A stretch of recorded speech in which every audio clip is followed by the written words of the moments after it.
നമ്മളിപ്പോൾ എത്തിയിരിക്കുന്നത് ഇടുക്കിയിലെ രാമക്കൽമേട് എന്ന സ്ഥലത്താണ്. ഇപ്പോൾ ഇവിടെ രാമക്കൽമേട് എന്ന് പേര് വരാൻ പണ്ട് ശ്രീരാമൻ ഇവിടെ വന്ന് നിന്നിട്ട് പോയി എന്ന് ചില പ്രാദേശിക അങ്ങനെയല്ലേ സുജ പറഞ്ഞത്, ചില പ്രാദേശിക കഥകൾ ഇന്നും ഈ സ്ഥലത്തെ പറ്റി ഇപ്പോഴും നിൽക്കുന്നുണ്ട്. ഓരോരുത്തർക്കും ഓരോ കഥയാണ് പറയാനുള്ളത്. 2020 ഞാനും റോഷനും അടങ്ങുന്ന ഒരു സംഘം ബൈക്കിൽ ഇവിടെ വിസിറ്റ് ചെയ്തായിരുന്നു. അന്ന് ഈ സുജൻ നമ്മുടെ പിണക്കത്തിലായിരുന്നു, അതുകൊണ്ട് അവൻ രാമക്കൽമേട് കണ്ടിട്ടില്ല. ഞാൻ ഇന്ന് കാണുന്നു. അങ്ങനെ രാമക്കൽമേട് ഇന്ന് കാണാൻ ആദ്യമായിട്ട് വന്നിട്ടുള്ളവർ സുജൻ മിറാണ്ട, അനില എബി, ഷാനു കണ്ടിട്ടില്ല. ഇത്രയും ഓരോരുത്തർ ഇവന്റിനും എല്ലാം പോയിട്ട് നമ്മുടെ ഷാനു രാമക്കൽമേട് കണ്ടിട്ടില്ല. അങ്ങനെ അഞ്ജുവിൻ്റെ കല്യാണമൊക്കെ നല്ല ഭംഗിയായി കഴിഞ്ഞിട്ടുണ്ട്. അപ്പോൾ നമ്മൾ ഓൾറെഡി കട്ടപ്പനയ്ക്ക് വരാൻ പ്ലാൻ ഇട്ടപ്പോൾ തന്നെ മനസ്സിലുണ്ടായിരുന്ന കുറച്ച് സ്ഥലങ്ങളൊക്കെ. അപ്പോൾ അഞ്ജുവിൻ്റെ വീട്ടിൽ നിന്ന് ഏകദേശം കുറച്ചടുത്തായിട്ടുള്ളത് ഈ രാമക്കൽമേടാണ് കേട്ടോ. അങ്ങനെ നമ്മൾ ഓൾറെഡി കല്യാണമൊക്കെ കഴിഞ്ഞതിന് ശേഷം രാമക്കൽമേട് പോയിട്ട് തിരിച്ച് വീട്ടിലേക്ക് പോകാമെന്ന് പ്ലാൻ ചെയ്തിട്ടുണ്ടായിരുന്നു. കുറച്ച് പേര് ഇതിനു മുന്നേ രാമക്കൽമേട് കണ്ടിട്ടുള്ളവരാണ്, പിന്നെ കൂടുതൽ ആൾക്കാരും കണ്ടിട്ടില്ലാത്ത ആൾക്കാരാണ് കേട്ടോ, ഞാനടക്കം. അങ്ങനെ നമ്മൾ രാമക്കൽമേട് എത്തി. നമുക്ക് ഓൾറെഡി ഈ കാണുന്ന വ്യൂ പോയിന്റിന്റെ ടോപ്പിലേക്ക് നമുക്ക് പോകാൻ കഴിയും. അല്ലാണ്ട് തന്നെ വേറൊരു കുറവൻ കുറത്തി എന്ന് പറഞ്ഞൊരു സ്റ്റാച്ചു ഉണ്ട്, അതിൻ്റെ അങ്ങോട്ടേക്കും പോകാൻ കഴിയും. പിന്നെ നമുക്ക് സമയം ലിമിറ്റഡ് ആയിരുന്നത് കൊണ്ടും പിന്നെ ഫുൾ എനർജിയും നമുക്ക് ഒട്ടും ഇല്ലാത്തത് കൊണ്ടും നമ്മൾ പിന്നെ കുറവൻ കുറത്തി സ്റ്റാച്ചു കണ്ടിട്ട് തിരിച്ചു പോകാമെന്നുള്ള പ്ലാനിലായിരുന്നു കേട്ടോ. അല്ലാണ്ട് ട്രക്കിങ്ങിന് പോയി അതിൻ്റെ ടോപ്പിലേക്ക് എത്താനുള്ള എനർജി ഒന്നും നമുക്കില്ലായിരുന്നു ഇന്ന്. പെർ ഹെഡ് 25 റുപ്പീസാണ് ഒരാൾക്ക് അവിടെ ആയിട്ടുണ്ടായിരുന്നത്. പക്ഷെ ഗൂഗിൾ പേ ഒന്നും അവൈലബിൾ അല്ല, കയ്യിൽ തന്നെ ക്യാഷ് കൊടുക്കണം കേട്ടോ. ഗൂഗിൾ പേ എന്ന് പറഞ്ഞ സംവിധാനമില്ല. ആൾക്കാർ എങ്ങനെ പൈസ അടയ്ക്കും?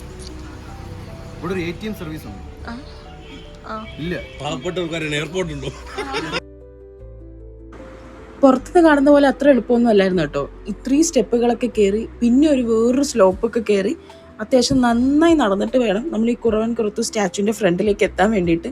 ആ സ്റ്റെപ്പ് കയറി കഴിഞ്ഞപ്പോൾ തന്നെ എൻ്റെ പകുതി എനർജിയും പോയി. പിന്നെ നമ്മൾ എങ്ങനെയൊക്കെയോ എന്തായാലും വന്നതല്ലേ, പിന്നെ ടിക്കറ്റും എടുത്തല്ലോ, അതുകൊണ്ട് കണ്ടിട്ടേ പോകാവൂ എന്ന് വിചാരിച്ച് എങ്ങനെയൊക്കെയോ ലാസ്റ്റ് അതുവരെ നടന്ന് കയറി.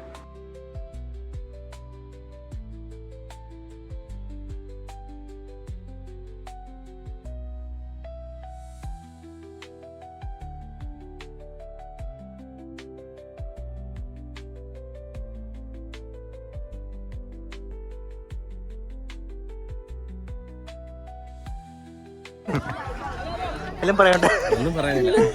ബ്രെത്ത് ടേക്കിംഗ്, ബ്രീത്ത് പോയി. അതിൽ പോയി രണ്ടിരുന്ന് കറക്ക് തലയിൽ കൂടെ കറങ്ങുമ്പോ സെറ്റ്. ആ ബേബി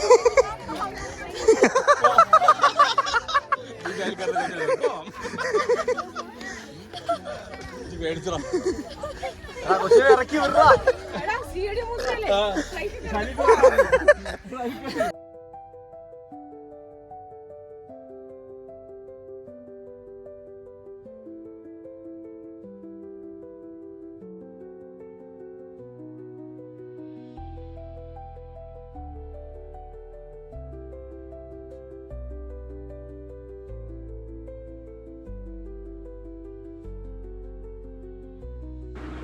ഇതാണ് കുറവൻ കുറത്തി സ്റ്റാച്ചു. പിന്നെ ഇത് കൂടാണ്ട് അവിടെ തന്നെ മലമുഴക്കി വേഴാമ്പലിൻ്റെ വേറൊരു സ്റ്റാച്ചു ഉണ്ട്. അതിൽ ശരിക്കും നമുക്ക് അകത്തേക്ക് കയറാനും കഴിയും കേട്ടോ. നമ്മൾ എത്തിയൊരു വർക്കിംഗ് ഡേ ആയിരുന്നിട്ട് കൂടി അത്യാവശ്യം ക്രൗഡ് അവിടെ ഉണ്ടായിരുന്നു കേട്ടോ.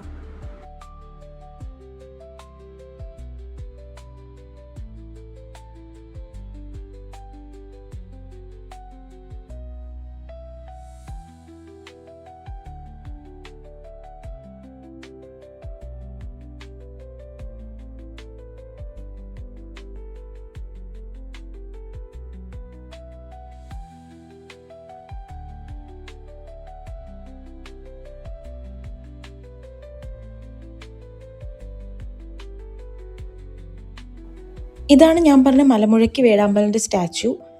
സ്റ്റാച്ചു അല്ല, ഒരു ടവർ പോലെയാണ്. നമുക്ക് സ്റ്റെപ്സ് ഉണ്ട് അതിൻ്റെ മുകളിലേക്ക് കയറാൻ വേണ്ടിയിട്ട്. അതിൻ്റെ ടോപ്പിൽ പോയി നിന്നാൽ നമുക്ക് 360 ഡിഗ്രി വ്യൂ കിട്ടും.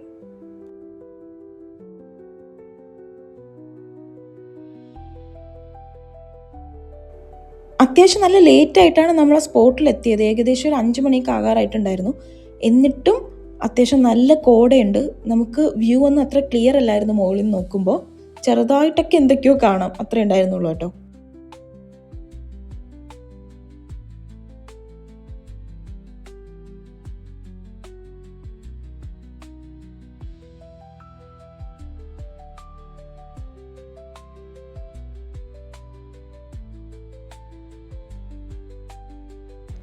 ശരിക്കും പറഞ്ഞാൽ ഈ വ്ലോഗ് എഡിറ്റ് ചെയ്തിടാൻ ഞാൻ ഒരുപാട് ലേറ്റായിപ്പോയി. അഞ്ജുവിൻ്റെ കല്യാണമൊക്കെ കഴിഞ്ഞിട്ട് കുറച്ച് ദിവസമായി. പക്ഷേ എങ്കിലും എനിക്ക് ഇപ്പോഴാണ് ഇതൊക്കെ ഒന്ന് എഡിറ്റ് ചെയ്ത് വോയിസ് ഓവറൊക്കെ കൊടുത്ത് അപ്ലോഡ് ചെയ്യാനുള്ള ടൈം കിട്ടിയത്. അപ്പോൾ ഈ രാമക്കൽ മേടിൻ്റെ വ്ലോഗോട് കൂടി അഞ്ജുവിൻ്റെ കല്യാണ വ്ലോഗിൻ്റെ അവസാനം വരാൻ പോവാണ്. നമ്മൾ തിരിച്ച് സ്പോട്ടൊക്കെ കണ്ടിട്ട് കാറിൻ്റെ അവിടെ തിരിച്ചെത്തിയിട്ടുണ്ട്. ഇനി നമ്മൾ വഴി പിരിഞ്ഞ് പല റൂട്ടിലേക്കായിട്ട് പോകാൻ പോവാണ്. കാരണം റോഷനും എബിക്കൊക്കെ കോട്ടയം വരെ പോകണം, നമുക്ക് തിരിച്ച് വീടുകളെത്തണം. കാരണം ഇവന്മാർക്കൊക്കെ നാളെ ഡ്യൂട്ടി ഉണ്ട്. അപ്പോൾ അതുകൊണ്ട് നമ്മൾ പല വഴിക്കായിട്ട് പിരിയാൻ പോവാണ്.